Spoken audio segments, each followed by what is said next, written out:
Salut tout le monde. Oui, salut à toi et à toi et à toi aussi.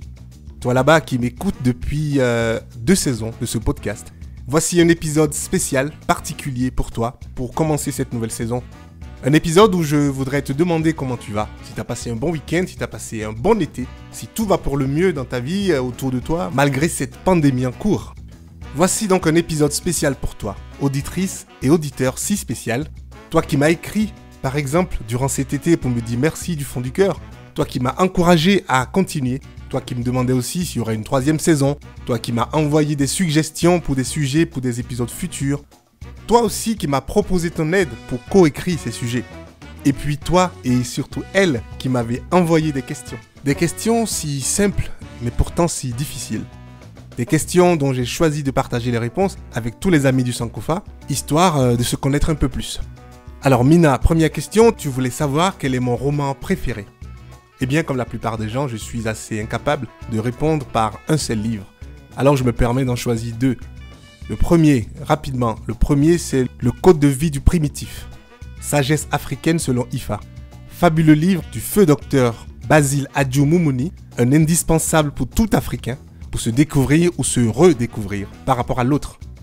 Mais à la sortie de ce livre, la question qu'on se pose, c'est qui l'autre? L'autre, est-ce celui qui s'est sacrifié pour venir nous civiliser en Afrique, ou plutôt celui que nous sommes devenus? Plus blanc que blanc, plus gourmand aussi, plus pervers que pervers, plus méchant que le civilisateur. Je m'arrêterai là. Le second livre, lui, a, le bénéfice de l'âge, puisqu'il a été publié pour la première fois en 1511. Il s'agit de Éloge de la folie, écrit par le prince des humanistes, Erasme de Rotterdam. Il aurait écrit alors qu'il séjournait chez son ami Thomas More en 1 semaine. Oui, j'ai dit Thomas More. More, l'auteur du grand essai Utopie. Et More aussi, le même qui s'est opposé à l'annulation du premier mariage du roi Henri VIII d'Angleterre, son mariage avec Catherine d'Aragon. Oui, ce More-là qui s'est opposé au mariage et opposition qui lui coûta la vie. Un mariage qui le divorça aussitôt, de facto, de l'église de Rome. Enfin bref, je délire, mais si je résume, la séquence des mots est importante. La séquence de mots donne ceci. Suivez bien. Éloge de la folie. Folie. Henri VIII, le roi, oui mariage. Mariage, divorce. Divorce, retrait de l'église de Rome. Retrait des institutions internationales. Folie. Henri VIII, 36 ans de pouvoir. Pouvoir faux, pouvoir éternel. Ça ne vous dit rien? Eh bien, si vous répondez non, c'est que vous me cherchez des problèmes. Tout ça pour dire que Éloge de la folie, publié pour la première fois en 1511, est un vieux livre, mais plus actuel que jamais. Plus actuel que jamais, surtout sur ce continent africain. Enfin, désolé pour le délire, et bonne lecture.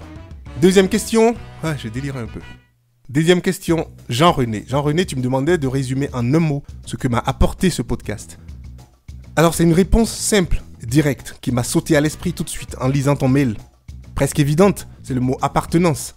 Appartenance, Katia, pas ton appartenance. Appartenance, en raison du sentiment d'être membre d'une communauté libre. Libre ou prête à se libérer. Libre de ses complexes transmis de génération en génération. Ses complexes au féminin, ses complexes au masculin. De certaines séquelles de notre passé commun. Certaines seulement, pas toutes. Pas toutes parce qu'il y a bien des choses qu'il ne faut pas toucher. Suivez mon regard. Alors, bon, j'arrête la provoque. Je disais donc, communauté libre, des frontières géographiques. Ah oui, là je parle comme De Gaulle en 58, désolé, je recommence. Une communauté libre des frontières géographiques et surtout mentale, libre de se choisir, d'explorer son passé ou pas, sans pour autant être prisonnier, sans pour autant être victime. Libre enfin de déterminer son futur. Un futur qui semble plus prometteur à chaque nouvelle décennie, mais qui, tel un mirage, semble à chaque fois lui échapper. Tellement l'ennemi est puissant. Entendez ici par ennemi les clichés durables et ceux qui les fabriquent, ceux qui les protègent, ceux qui les perpétuent ici et là-bas, qui prétendent ensuite les dénoncer, mais qui finissent par les recycler, les redesigner, les recycler encore, les repackager, afin de nous les recracher au visage. Et oui, bref, enfin. Mon cher ami, tout ça, j'ai dit ça en vain parce que le mot que j'ai choisi au final pour répondre à ta question, ce n'était pas le mot appartenance, mais c'était le mot rencontre. J'ai finalement choisi rencontre parce que je trouve que ce mot résume tout ou presque. Je me rends bien compte de combien vous m'aviez apporté.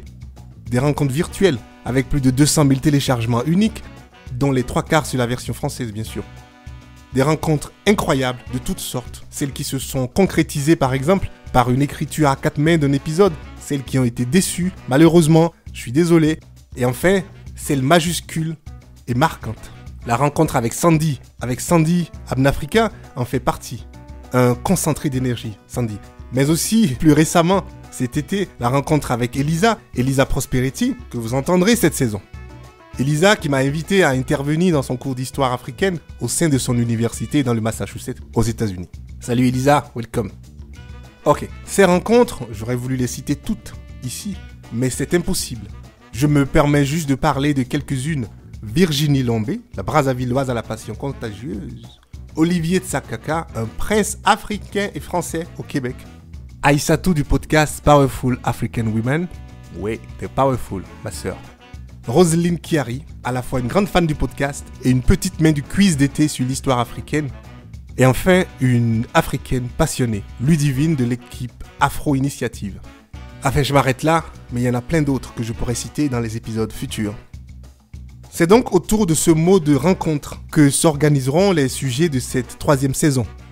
Des voyages en Sankofa, autour des rencontres fortuites, improbables, incroyables, décevantes, malheureuses parfois, et surtout excitantes. Excitantes telles que la rencontre entre la musique et le pouvoir, entre les pratiques culturelles, spirituelles et cultuelles africaines et européennes, entre féminismes africains et d'ailleurs, entre littérature africaine et celle d'ailleurs, entre pratiques ancestrales africaines et celle d'ailleurs.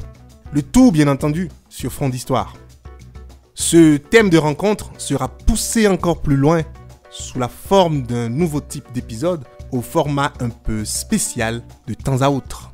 Mais oui, c'est pour ça que c'est spécial, comme vous d'ailleurs, comme je le disais au début. Oui, bien sûr. Très spécial. Voilà, chers amis, comme dirait l'autre, c'est tout pour cet épisode introductif. Et c'est déjà pas mal. Merci encore pour ta fidélité. Comme tu le vois, j'ai la pêche pour cette saison. Je te dis à très vite sur le premier épisode de cette saison. Ciao, ciao.